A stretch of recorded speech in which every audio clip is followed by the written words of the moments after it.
Hi there, this is iRazer, and I'm here with a how-to guide for the equipment cost challenge. Well, when I say how-to guide, what I really mean in this case is, why don't you come see what this is like with me, because this is my first time trying these. I don't know what to expect. I don't know what I'm looking at here. I did kind of look at the first, um, set of requirements, and whew, that very first one, that is brutal. So let's take a look as to why that's just so awful. So what I did is I cleared out my Keyblade, and I wanted you to kind of come along for the experiences. I'm just going with this one for now because it is my highest one, but it may not be my Keyblade of choice by the end of this. Because when you have only 77 to play with, um, yeah, the problem with that is you only get two medals that are 6-star or better, and that's if you have them completely uh, reduced on their cost. Because you can only have them reduced. Now, except for one, I believe there's one medal that's considerably cheaper, and I didn't think about that till just now, but let's talk about that in a second. So you got this guy, for example, he has a cost of 46 minus 20, which is 26. I mean, I'm going to go with him because, for two reasons. He has the booster, the Toy Story booster of 31% on top of his ridiculous stats already. He has decent stuff here. If I fight anything that's aerial, it's going to get crushed. Um, and then I'm gonna go with I have to have a buffer. I have to have a buffer. And I'm fortunate enough to be one of these people, I have the Kyrie, which is why I'm not going reverse. I'd probably go reverse, to be honest. Right now I have a much stronger reverse set, but well, if I can talk about that later, I will. But I don't have Shion. So I'm gonna go with her. She actually has a pretty good firing attack too. She's gonna do some good damage. The weakness for this, which is why this might not be my Keyblade, is that she doesn't get the multiplier no matter where I put her, unless I put her here, but that doesn't do me a lot of good. Because my goal is to also try to include some other stuff here. Now, like I said, there is one medal. I want to see whether or not he's viable, and if he is, he costs 16. Okay, yeah, like this guy. If you happen to have this guy, he's not bad. He's not the greatest guy ever. If you happen to have him evolved, I'm not, obviously. Um, but I think I might actually look into evolving this guy this next time I get 3, because in cases like this, apparently they're going to start doing some ugly stuff with these.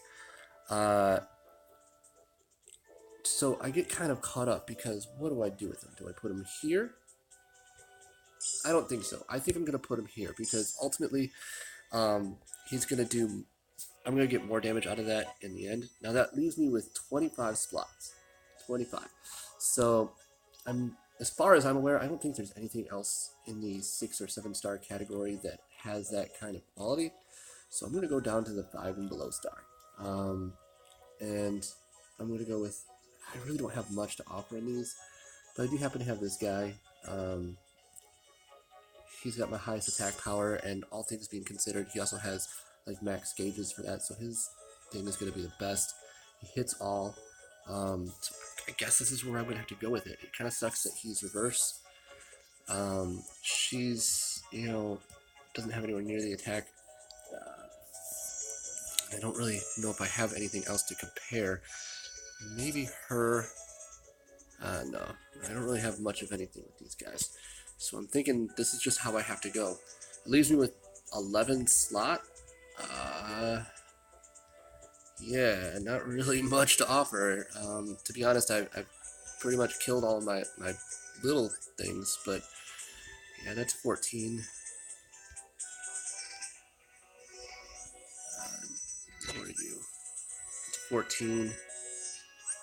14. Yeah, I don't really have much that's going to be able to be of any use here, I don't think. That's 13. It's close, but no. I'm really trying to hit something that has a blue multiplier, but it doesn't look like I have anything of any use. Alright, you know what? Screw it. I'm just going to go with this. We're just going to see what happens. Worst case scenario, I try again. You guys spent about 5 to 6 minutes of watching me fail, and hopefully I can come back and show you a better set. Alright, so let's see what we got going on here. Round 1. Good news is this guy is magic, and my 2 big hitters are speed. So I should be able to do some good damage. I don't have to kill everybody, I just realized that. So I'm going to try to avoid some things, I guess. It's like, what's the point? but this will at least give me a sense as to like how much damage I'm going to do. Now that's pretty comforting right there, what I just saw. Ooh, so it's one of those. They're going to make you fight everything. Alright, but still. Alright, the good news is it didn't really take much for me to kill this first set. Now this is only round 1 of 10, and you know how they get. They get to like round 7 or so, and they're like, alright, now everybody who's pretty much playing the game can probably get through their first 5, maybe 6, 7. It's a little bit of a challenge, but now we're going to start throwing hell at you. Just fire and brimstone. Alright. Yeah, so I'm not too worried about this. So, alright, right now, nothing survived my first hit. Let's see if this does. If it does, it's actually kind of nerve-wracking because, yeah, as you see, I'm not really doing much with this guy. Not a lot of damage, but at least he's there. That's, yeah, I mean, comparably, like, he's almost doing nothing. I don't even need him, to be honest. He's not going to be of any effect. But I have him there for posterity's sake. Something there to be, you know, used. And with Kyrie giving me a plus 10 to SP gauge, it's not like he's actually wasting my gauge. Here's where my biggest concern is. I have some spares. I try not to use them if I can, but I don't have second chance up. And my guess is I'm going to have to rely on that.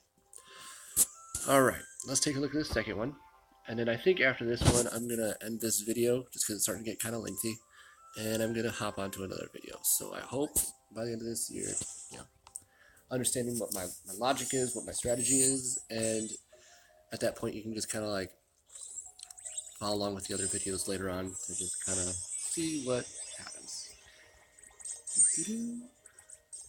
But like I said, it is comforting to see myself one-shot everything on the first medal up until the boss. If I wasn't, that would make me feel very nervous about all these. Very nervous. Oh, secret fight. You know, in a thing like this, I don't really see the point to a secret fight. I mean, it's like, whatever, but like if they were trying to get you to fight everybody, I could see the point, but they're gonna make you fight them, so what's the difference? It's like, surprise, you have one more fight that we didn't show you, but you were gonna have to fight them even if we did show you. Okay. Alright, yeah, that was actually super easy. I didn't even have to get past my first medal, so yeah, cannon camels do have a lot of HP. That is true. Alright, so I hope this first video has helped you kind of visualize as to what the thought process is in terms of strategizing for something like this. And if you have a better setup, hey, go ahead and post it down below. I'd love to see what other people have to share. And if not, I hope that this at least helped you identify what would be a good setup. I will say this. If you only have regular Xion and Kyrie and not the newer ones, I mean, obviously that's where to start. And I would place them wherever possible in a slot that will give you attack benefits, simply because you want to get as much damage as possible out of all these things. After all is said and done, if you want, maybe I can try doing a run with Xion and Kyrie without the extra one. Just leave a comment below, let me know, and I'll be happy to try that out. Alright, take care. Thank you for watching. Once again, this is Iron Razor, and I hope I was able to help you a little bit today. Alright, have a good day.